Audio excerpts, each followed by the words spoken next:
Now welcome to another edition of News from Naboo with Horse Lightning Takes. And let's get right to the news. All right, we're going to talk about something a little different today. I'm giving Charmaine the day off. Nice, all right. Something a little more lighthearted, perhaps? Yeah, I'm giving her a couple of days here to maybe rebuttal and see what else comes out of her mouth. Ooh. Yeah. I don't think we're going to get a rebuttal. I think it was just one of those things. Or Disney will come out and have to make an apology. Be like, oh, by the way, our reviews do not reflect. I think all is going to be quiet on the Rey movie front for a little while. But I could be wrong. We'll see. We'll see. We'll be here for it either way. But Emmy season is just around the corner on the 15th, which is not this week, but next week. We'll see the awards, but awards have already been given out. Yes, I know it sounds weird.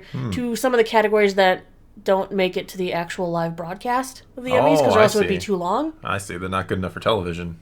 And The Mandalorian has already claimed an award for Season 3 of The Mandalorian for Chapter 24, The Rescue. Now, what I think is great about this is the award is for Outstanding Stunt Performance. Well, I thought it was going to be most squandered potential for a television show in its third season. Just kidding. So the winner of that was Lateef Crowder, Paul Darnell, J.J. Dawson, and Ryan Rasuke, who each took home a statue for their work in the episode. What makes me so happy is someone like Lateef Crowder, these stunt actors, they are generally someone in the industry that people know the name of, that people recognize. I mean, all the work in The Mandalorian gets credited to the face Pascal? Or the voice of the character. The occasional face of the character, yeah. Well, and that's just something across the industry for all these stunt actors. The face and the voice are generally what people see, and they attribute all of they attribute everything to it, give them all of the accolades. When it takes more than the face and voice of a character to really bring them to life, to make it pop. Well, sure, especially in the case of Mando or Din Djarin, where Mando is a 3-man job. Well, I mean, it feels like it's mostly a 2-man job lately with the suit, and Pedro just kind of shows up and does some lines. So I feel like Lateef Crowder and Brendan Wayne definitely deserve a lot more credit than they get. Unfortunately, Brendan Wayne didn't get any part of that Emmy because that, he doesn't. He's the body actor for non-action, and Lateef does these stunts. But it's great to see that these gentlemen get their due. And I know Pedro has said, Pascal has said, you give credit to these guys too. It's not like he's trying to steal the spotlight intentionally. No, but it's hard for someone who's watching it. I mean, he can say it all he wants. Hey, pay attention to these guys. These guys we're a team. But sure, casual person watching the show just goes, "That's Pedro Pascal. He was in that other show. I heard his voice. We see his face a couple of times. 2 times. So 3 times, 4 times? 3 times. 4 times. 3 times. Now we're going to debate 3 times. Once in season 1 and twice in season 2. Yeah, it's only twice in season 2, isn't it? Yeah, it is. Someone's going to be in the comments like, actually, we see his face. Well, I was counting him as a child for some reason. That's like Pedro's that's also face. Not Pedro, but we were talking about the Mando's face. So you win that one. But we were talking Pedro. Yeah. All right, let's move on to something else.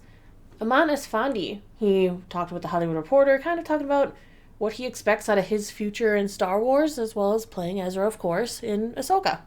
Apparently, and this is kind of just a fun little nod, he and his co-star, Natasha Louis Bordizzo, both acted the same Top Gun audition scene for their tryout. Yeah.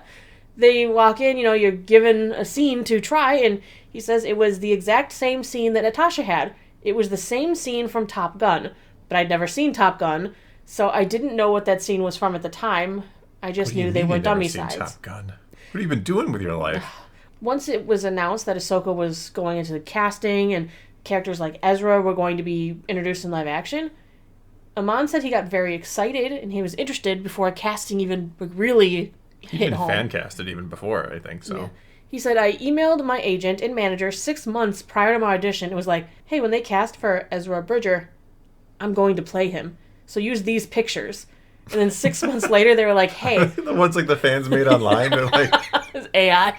Well, not even AI. Like, no, yeah. They were like just genuine like fans doing how the fans do their thing and kind of dress them up, right? Yeah, that's great. And then 6 months later, they were like, hey, we think this audition is the Ezra role. And I was like, oh, this is him. Cool. So he was super excited that he kind of figured out he was auditioning for Ezra, which is a role he wanted, that the fans wanted for him, too. Yeah, and he nailed it. So it all worked out.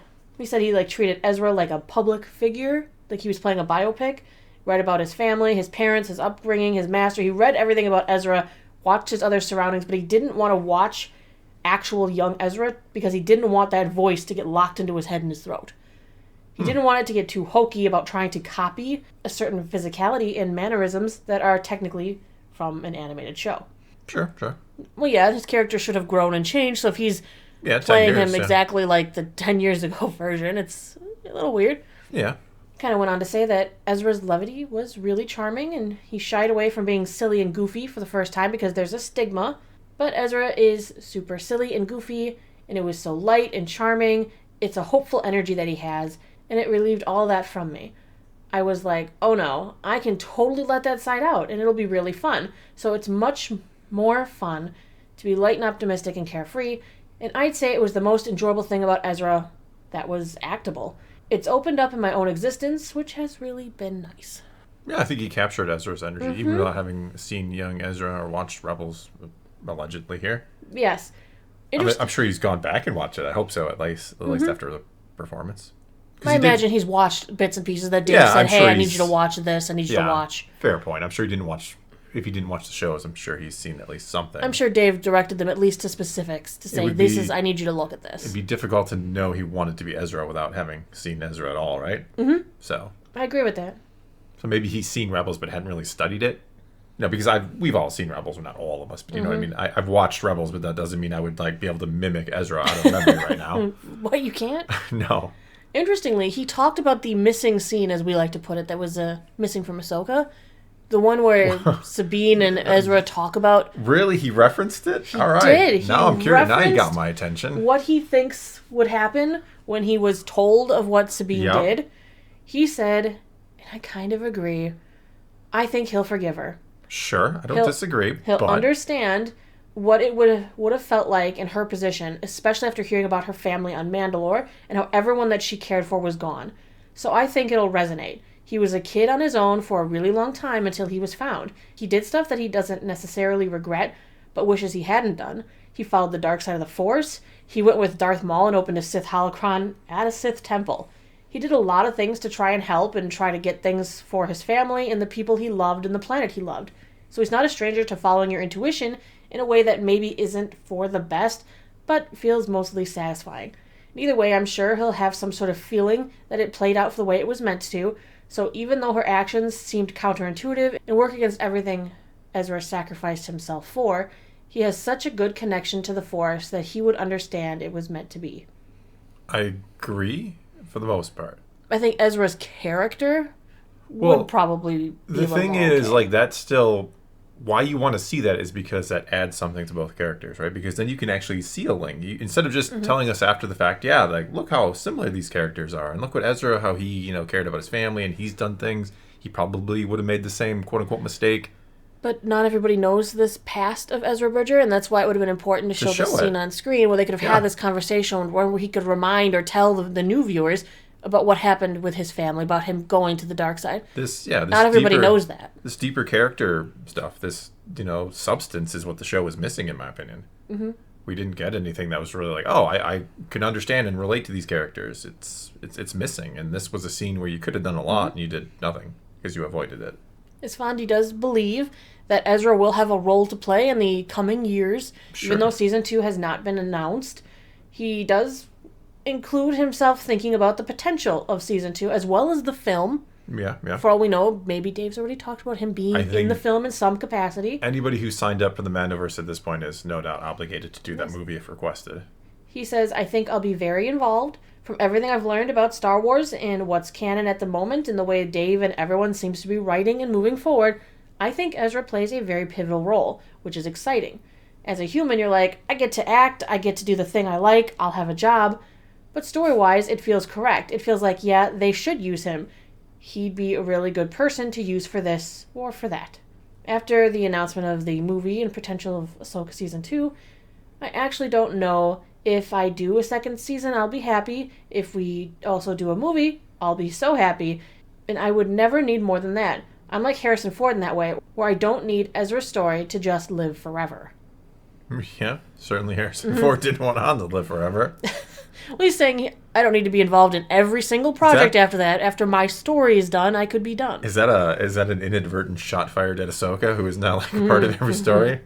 I don't think he intended Shots it, but fired. You could interpret it to be like, yeah, I don't need to be in every story like Ahsoka. Ahsoka, in every story. Looking at you. Yeah. All right, let's move on to... No! Stop it! I'm not going to do a segment. New this week in Star Wars, etc.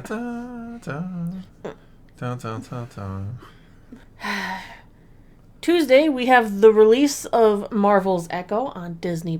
All episodes. All 5 episodes at 8 p.m. Central Time. 9 Eastern, 6 Pacific, and other times for other places. Oh boy. Our plan for this series is we are going to watch and review episode 1, so that anyone who maybe is interested in the show but not sure they want to devote the entirety to the show, we don't have to spoil the entire show for you. Okay. We will just watch the first episode, we will give you the review on that, then later in the week, we will review the series as a whole. Okay. Yes. We're going to stick with it this time, like Loki, where we kind of... Honestly, we didn't have the time to... We don't have the time this week to watch 5 episodes in one day, assuming they're going to be longer. We don't know. I'm assuming with Marvel, it's usually between around 40 minutes, I'd say, is their average time. Yeah, maybe a little longer. Yeah. So the plan is going to be, we're going to review the first episode for you right away to kind of tell you what we're getting, the impression of the series, what we think about it. Sure. And then we'll give you the impressions of a series as a whole. Yeah. Remember to set your Disney viewing to mature audience. Oh, yeah, that's right. Because we're trying to be Netflix. Speaking of mature audiences, I think I know what you're talking about next. Comics? Yeah. For Wednesday, this week in comics. First off, we start with our Star Wars comics. As always, we have Star Wars number 42, where they continue to do stuff that is filler, as well as The Mandalorian Season 2 adaptation number 8, The Rescue. The Luke episode. Luke episode. I usually come in and say, don't buy it, don't, but even I'm curious to see if they may have added even an extra word in the comic. They won't even do an extra word at this point. But this is where you wanted me to go first. I did want you to go first. We talk about mature viewers or readers. This is the first piece of Rebel Moon outside of the Netflix half movie. Rebel Moon, House of the Blood Axe, number 1, which is listed as intended for mature audiences. Yep. This is a prequel story where the war that starts kind of coming in Rebel Moon hasn't happened yet. It's like looming. It's on the horizon. It's a prequel to the prequel. Yeah. The leader of the Blood Axe family is conflicted between living up to his father's domineering legacy and maintaining the peace. It's up to him to settle the conflicts within himself and his family before the entire planet erupts in war. So if you're looking for some more background information on Rebel Moon to maybe delve into it a little bit further, this is your first opportunity. Yeah. As far as I know, the podcasts haven't started yet. Oh, okay. And Thursday, we're having our voice chat at 8 p.m. Central Time. Yeah, for all patrons are invited. Yes. Last one went really late. I went to bed. I tapped out really 3 hours before you were done? They always go like 4 to 5 hours at least. Yeah, so sometimes if you can't make it at the start, we might still be in there. Snoring at my keyboard and I wake up and they're still in there. You know, what's going on? Anyway, that's going to be all we got for you this time. Now it is your turn. Take to the comments below. Tell us what you think of any and all of today's news, and let's talk some Star Wars. And until next time, thanks for watching.